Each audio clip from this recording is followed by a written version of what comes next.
Beautiful day, y'all. Hi, I'm Julie Marshall, and this is Mama's Farm Living Sober. I'm the sober one. That's the farm. Not the funny farm, just a very nice little chicken farm. So, anyways, I wanted to go over, quote unquote, my qualifications. What qualifications when I'm not into politics. I'm into freedom.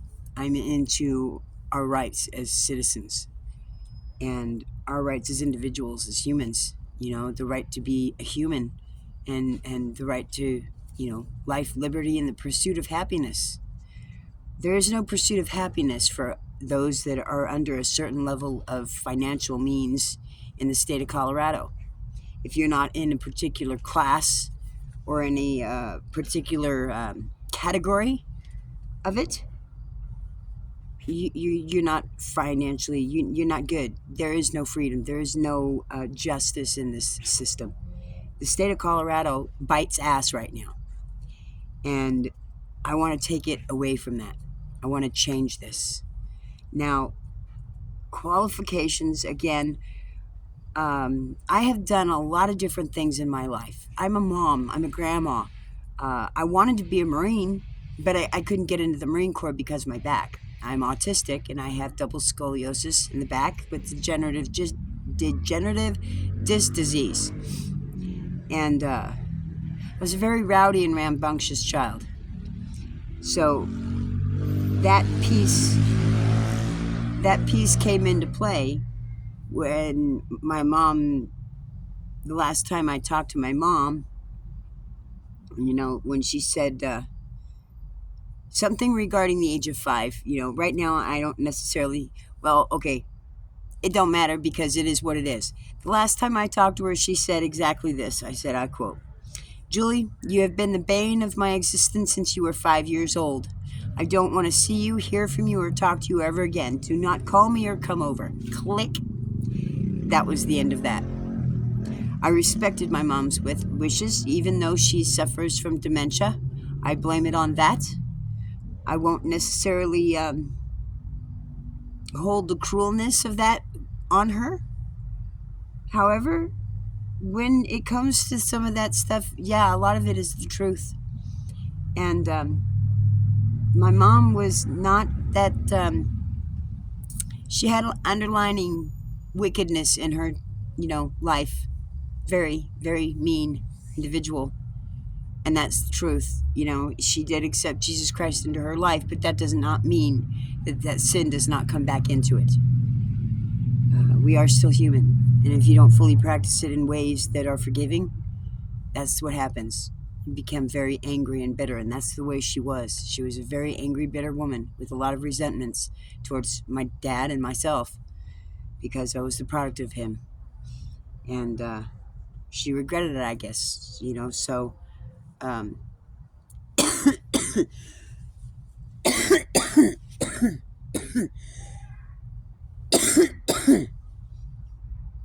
may pause this here. I will. Give me a second. Okay, so my back to where I was. You'll have to excuse me. I got sick. I don't get sick. Very, very, very, very, very rarely do I get sick. I did not get COVID. I did not get vaccines. I did not. And I won't. Nor will I. I had actually, when I was in the throe of it, doing what I was supposed to do because I was in AA, and I was doing what the humans said I should do, because that's what was, practiced in AA, because they went, they went a different route. They went a higher power of your understanding rather than God.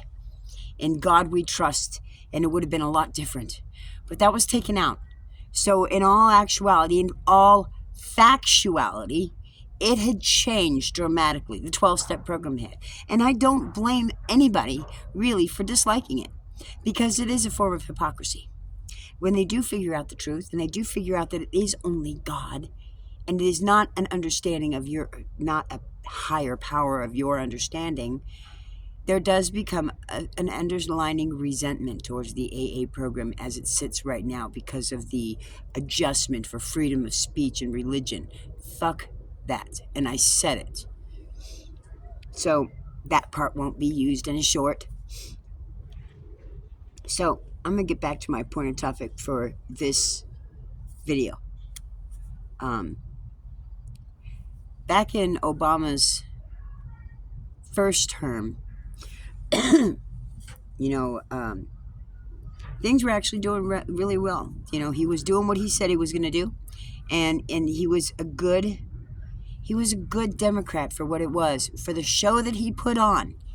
He was a very good actor, okay, and that's what he did. He put a show on, and in order to get a second term, to carry it to the next level, he was a good player. He was a very, very good player.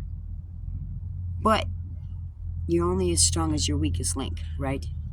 Now, Biden being a part of that team, you know, we see a lot of people wanting to skate in on other people's coattails, you know, per se. And yes, I'm doing a little hand wave, skating in, you know, sliding in on somebody else's coattails because, you know, they like to do that. They're lazy.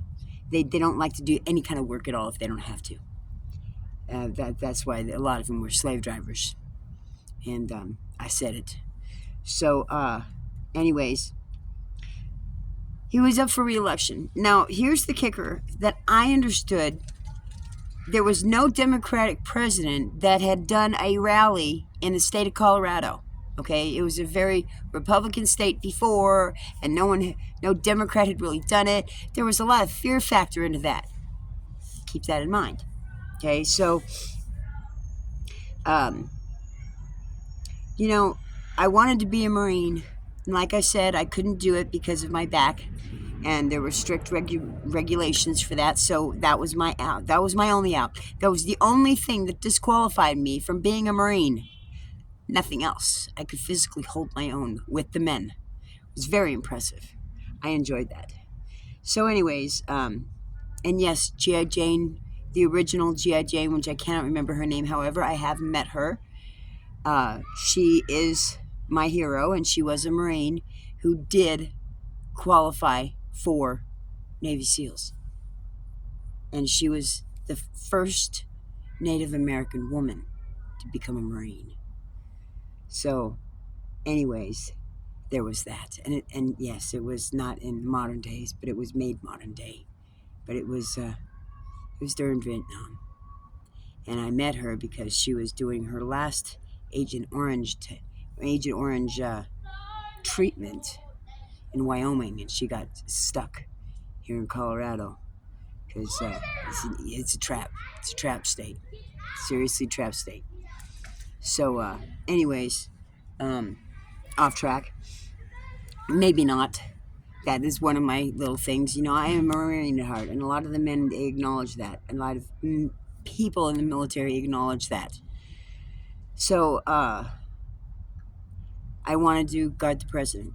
That's what I wanted to do. And I had the opportunity to do that. You know, to be a good Marine, it didn't matter what side you were on.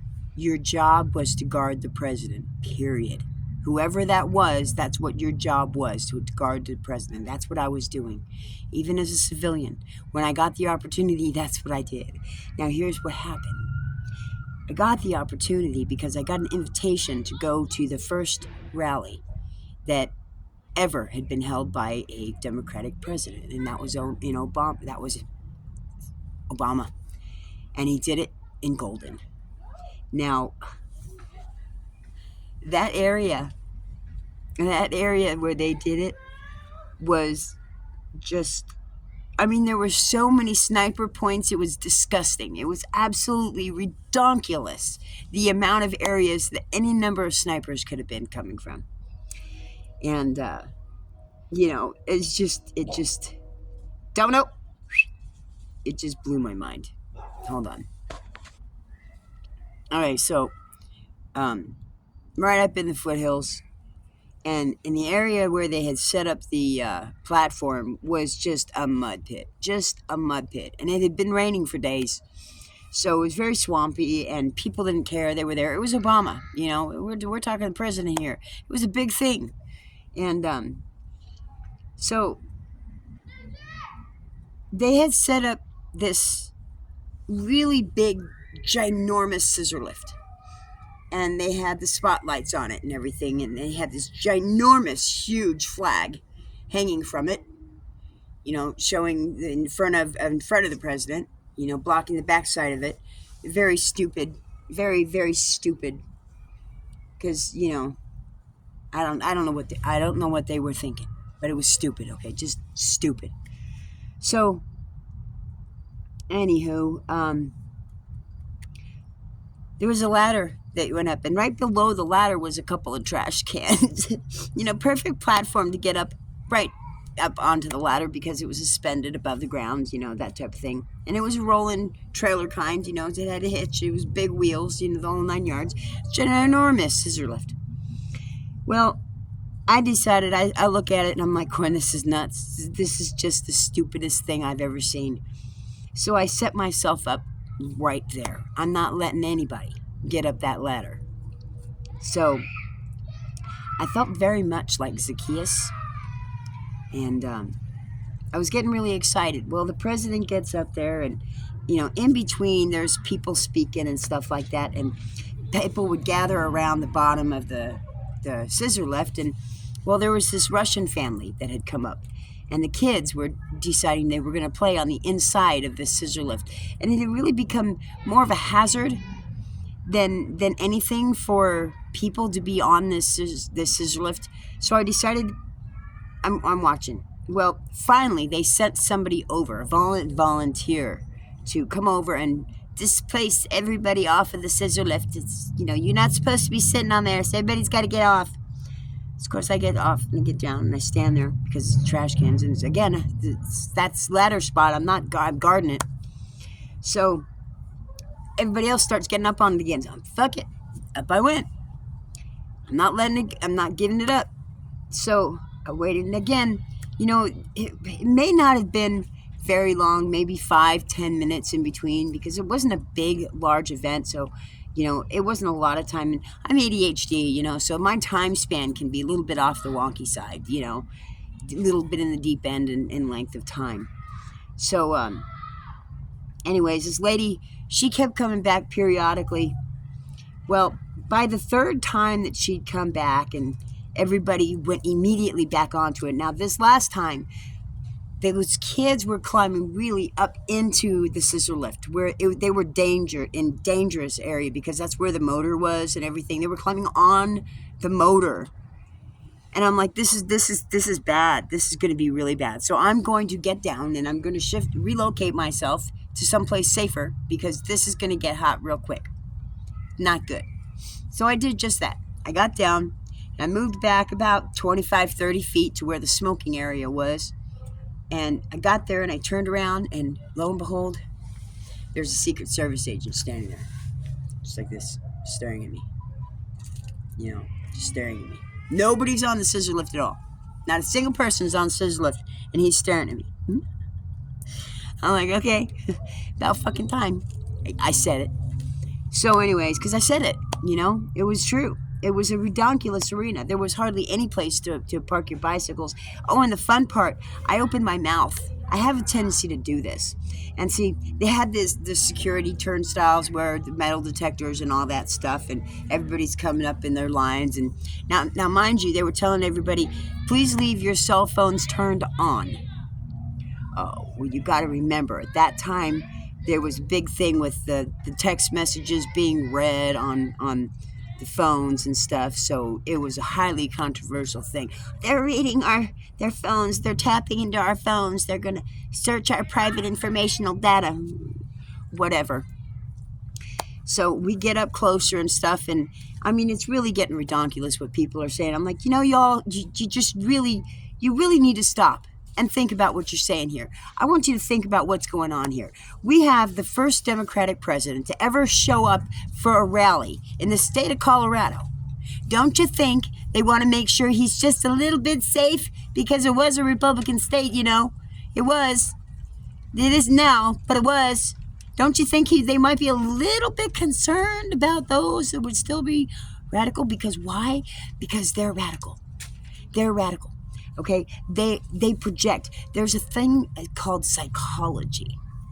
And most of the people that are mental and they're narcissistic and they have an ulterior motives that are underliningly immoral, they project their stuff. Now, their fear at that point of a assassination attempt was real, because why? They thought about it with other people, and being pointed in particular, the Republican people, the Republican presidents that any one of them would go up against. They don't care. They didn't care who would win and who was running. It didn't matter to them. That was their plan B. Okay, that was their plan B. So I don't exactly know what happened in that rally or during that rally that would have really been pointed for me, aside from the fact that I made it very pointed that I'm very aware of, strategic placement of those who would otherwise have unsavory intentions towards our president, even in our own country, because that wasn't very long ago. And there was still, you got to remember, there was still 9/11. Let's not forget 9/11, okay? And yeah, you play a game of Risk with me and find out what I know and strategically how Okay, so I am still a Marine, okay? And I became a Marine Corps mom. So I had more reasons why I had to, step up my game. So, anyways, I got invited to do the grassroots volunteers. So I did. And I got invited to do the next rally that we had in Denver. Not in Golden, but in Denver at Sloan's Lake. Oh, I was ecstatic. I was very ecstatically happy. And I got to do the ADA arena, which was really fitting because I am handicapped. Not necessarily that way, but I am disabled. So I know all about that. And yet I was very strong and able to do what I needed to do to protect that area. And that's what I did. So at first, they set me up as doing the handicap parking. So I was directing traffic at the intersection of 25th and Sheridan, at the top edge, what would that be? The northwest edge of Sloan's Lake. And it was good. It was good. It's great. I loved it. I got approval from the whole alphabet, all the letters, TSA, TSA, DPD, Sheriff's Department, all the letters, FBI, CIA, all of them. I got all approval for them. I was doing good. So, and now mind you, I couldn't enlist in the Marine Corps, but I married into the Marine Corps. And I had 2 kids in the Marine Corps. That means they had my DNA, they had all my blood and all that fun shit. Yes, they do that. And yes, they did do that. And yes, they have my shit. And yes, they know who I am. And they've known who I was from a while ago. That's a different story. So anyways, they knew who I was. Now I'm doing my thing. And I get done with the parking arena. And now, mind you, I had to get there early. I had to get there real early so I could get set up and everything, because I came in on a bike and a bus. And I had to set my shit up. And I was pissed off with how the bike area was set up. It was just, the whole thing was ridiculous. Just terrible. Who organized this shit was totally democratic, because they're just stupid. Just stupid. So, anyways, my goodness. The neighbor kids are playing. And, yeah, they're very loud. But they're playing. That's good. They're playing outside. They're not on freaking game system. They're playing outside. It's a miracle. And I will not complain about that at all. Not at all. Because they're playing outside. So anyways, a little bit short-lived considering we're in fall and just about wintertime. But, whatever. It's just they're very lazy because it's hot. Domino!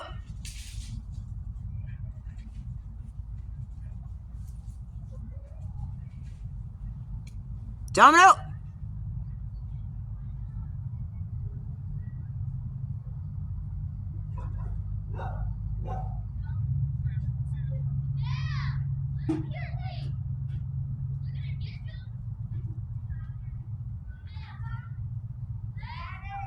Sorry, I forgot to pause it.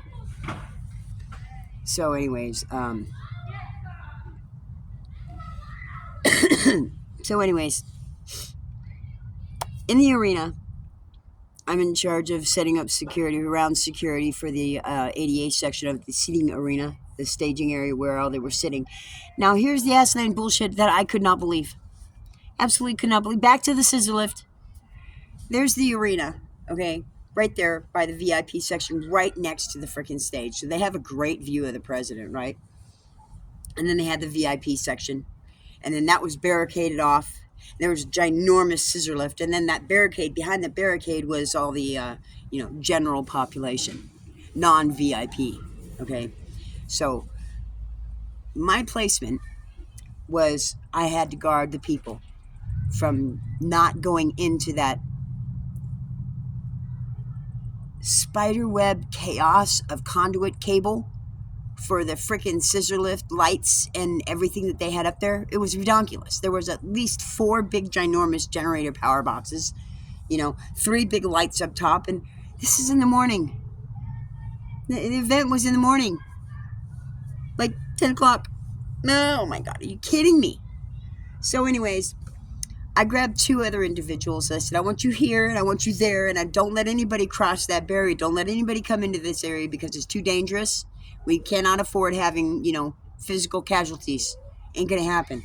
So you stay in that area, and I'll take up the backside, and then, we'll be good. Because there was a ginormous scissor lift in between, right in the middle. So that's what we did.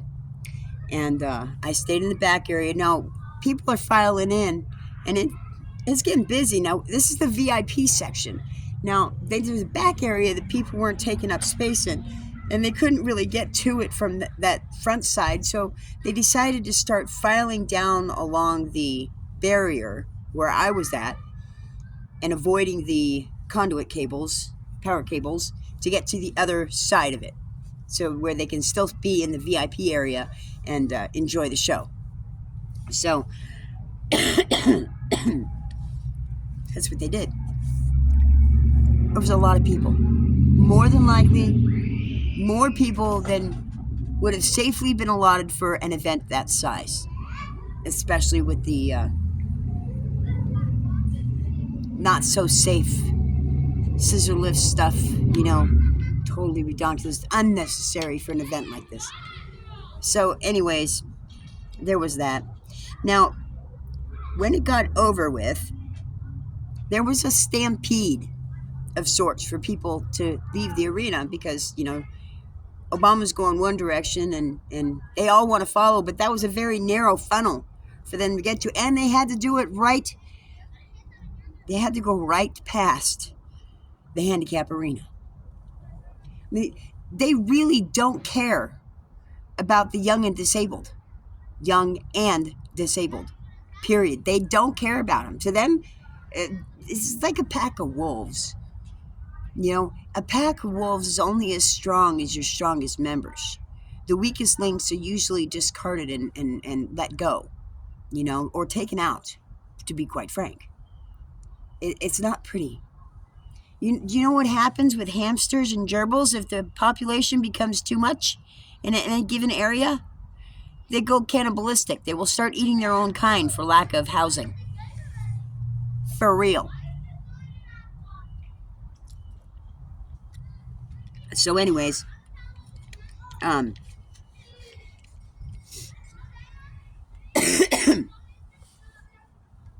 they started to leave, and all these people were coming down towards me, and it was on a slopey grade. They're coming down towards me, and all I can see, these human lemmings coming right at me, and a conduit of cables in between them and me. And I'm thinking, this is this hugest accident waiting to happen. So I'm like, everybody move to your left, everybody to the left, everybody to the left. I felt like Barney. The stupid purple dinosaur. because the way I was raving was for me, it was the opposite of what it would be. It was be called stage left. When you're looking a certain way, you want to say a certain direction. You have to do it from the perspective of the individuals you're communicating it to. So if you're on a stage and you're talking to the actors, it's going to be stage left or stage right, depending on how you're looking at it for the audience. If you're in the audience, to them, it's going to be stage right or stage left, the opposite of yours. So that's what I had to do. And God, his guardian angels, okay, set up right there in front of me. And he did not let anybody get into those conduit cables, because it was just little old me and this other little volunteer that was there, and she wasn't that much bigger than I was. And actually, I don't even really know where she was, to be exact. I don't know, to be truthful, because it was just a blur of people. But they did move, and they did go the direction that they needed to go. There was no barriers. There was no barriers there. Just conduit cables and one or two individuals, me and the other lady. But they moved. Now, got through that, and I got to go down to where, I might be able to catch some visible attention with Obama after he's, done his little, talking to people thing, whatever. Well, we're down there by the motorcade, and there was this little boy, and he had this picture that he had colored that he wanted to give to Obama. And the Secret Service guy was standing on the one side. There's four of them, one on each corner of the vehicle, and they're standing there waiting. Well, Obama pulls a fast one, and he does not go to the vehicle. He avoids the vehicle and goes a different direction altogether. Now, these four guys are standing there, and the motorcade's waiting. What do we do now? So they have to go without the president. So they have to escort an empty vehicle away. Now, this guy that was closest to us, he knew this little boy had this picture that he wanted to give him, and he looked so disappointed. He really was. The kid was disappointed, but the Secret Service agent was just as disappointed. And quite frankly, the way he looked at me, it had that look of recognition. Now, I was not doing my behavioral analysis thing. When you're in the throw of stuff like that, I was not paying attention to that at that time, to be that specific. But I knew he knew. And I didn't make light of it. I just knew he knew. You can't miss that body language. The look of the person, you kind of get a picture in your head. That's a unique thing. It was him. So anyways, they had to leave. Well, election day came, and I'm outside with my dog. My dog's going to the bathroom, and I look up, and an eagle is flying overhead from north to south, right over me. I mean, he's like at the level of the utility poles, and I can see his eyes looking at me. And I'm just like, whoa. The eagle has not landed. The president is going to win this re-election. And I ran inside, and I opened up my computer, because I just woke up for that morning, and first morning duties, left the dog outside. Go inside and start the computer and coffee. So that's what I did. And the scripture racing came up that it was just that. It was talking about the proper king winning and da-da-da-da-da. And, I went with it. I posted that on Women for Obama on Facebook. And I don't know where it went from there. We don't know how, comments are made and how they respond, really. You can't really go back and look them up, per se. And if you did, I didn't know how to do it. But either way, that's what I did. I went in and I put what I had seen and the scripture reference that I got that morning with it. 6 weeks later, because I told him they're going to win. And he did. He won. And 6 weeks later, I got a Christmas card from the White House. It had Bo on the picture of it, right in front of the White House. A snowy scene. Quite quaint. But,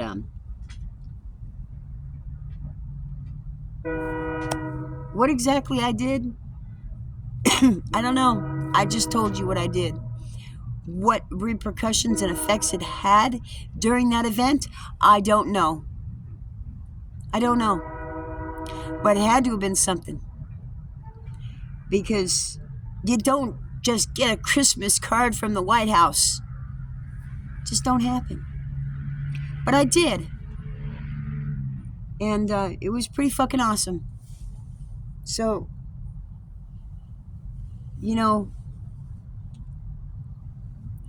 after that, the last time I got to spend time with my dad, and it was the best lucid time, the last lucid time that I had with him before the throes of dementia and the separation of me not being there because of family members not allowing me to be there. But I got to show him that Christmas card. And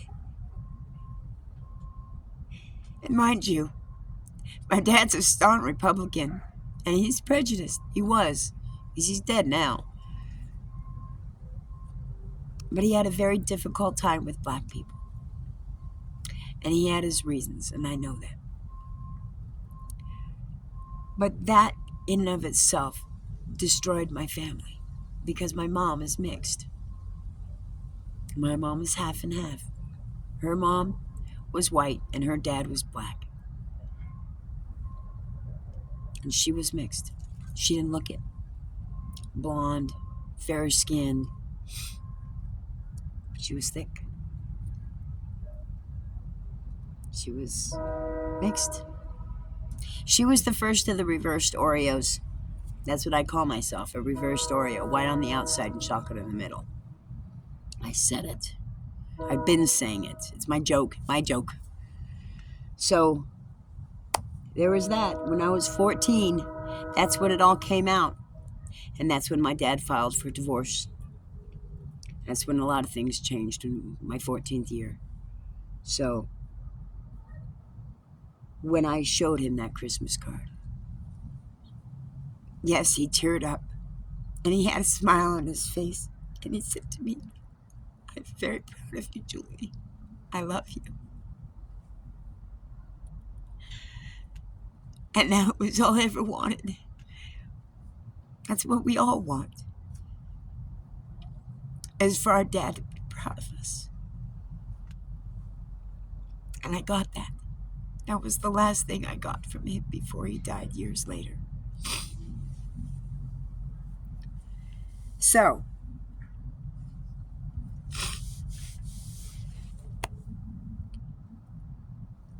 I'm going to take it back to that. My key question is why?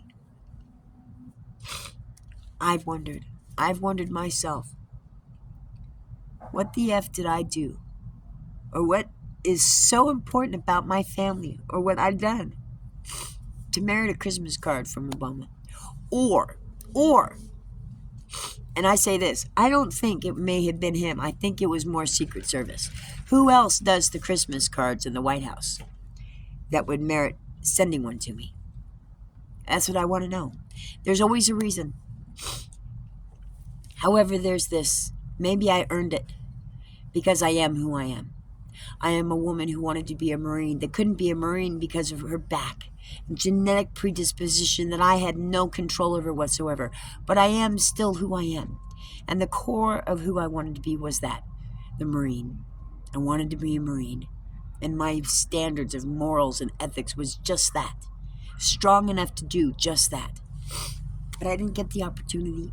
And even then, because of the way my mom had raised me and tore me from thing to thing to thing, and I did not get that discipline that I needed at that young age that would have carried me further in life, because it does make a difference. When you do not allow the stability of a team venture, a grouping, a clubbing, a thing that you can do to completion, something you can excel in. I never got that opportunity. My mom yanked me from one thing to another: tap dance, ballet, karate, swim lessons. I couldn't do any one particular, because once my rambunctious, rowdy behavior, not knowing I was autistic and not knowing the explosive things that I would have because of certain things and quirkinesses that we have, They didn't know that then. They focused all that on men. God forbid. They didn't know that women could suffer from that shit too. We just didn't see. You can't see it. Visually, you couldn't see it in women as pronounced as it was for men. So there's that. We are that last generation of autism. When it really started, that's where it was. So I really don't want to hear this bullshit about Tylenol. Tylenol wasn't it, because my mom didn't do Tylenol. So you can't blame it all on Tylenol. There was other shit involved. So there's that. So this is the my story of why, one of the reasons why I feel I qualify for being, I'm not going to say governor anymore. I do want to be, it's more fitting to me from what I've seen in the requirements and responsibilities of the Secretary of State. That's totally me. Because right now, as it says, the Declaration of the State Constitution for Colorado has been amended way too effing much. Way too much. And it needs to be taken back to basics. And that's what I want to do for the people. Because what they have done is distort it for their means and their necessity, not for the means of the people. Where do we get to buy property? Everything's been jacked up. And I can explain that too in a different video. But for now, y'all, thank you very much for watching. If you watched this far, I hope you have. Welcome to my world. This is my farm and this is my sobriety. This is my life. And that's what I want to share with everybody else. The experience, strength, and hope I've gotten. And the intelligence that I have to change this stupid-ass shit show that we have gotten ourselves into with these stupid Democratic Fs. And as Trump has put it, and a lot of other people have put it, and I'm not going to say it right now because it's, let's just not F around and find out. Well, they've F'd around. Now they're going to find out because they've F'd with the wrong person, the wrong people. Because it's not just me. If it's happened to me, it's surely happened to a lot more other people. Because I'm not that. I'm not saying that y'all are gullible, but there's a lot of people out here that just don't bother anymore. A lot of people my age that don't bother anymore. They've become very wishy-washy. And that's where it's going to change. You got to get your backbone back, yo. Get your backbone back. I hope you join me on this one. It's good to be a quitter. Sometimes it's good to quit with the insanity. Same thing over and over again is not always good. So y'all take care now. Have a beautiful day. Love through Jesus Christ and hugs through the Holy Spirit. We'll get through this. We've got our warriors, our guardian angels. There's a lot more of us that are going to get a swift kick in the butt to do this. So y'all take care now. Again, y'all have a beautiful day. Bye.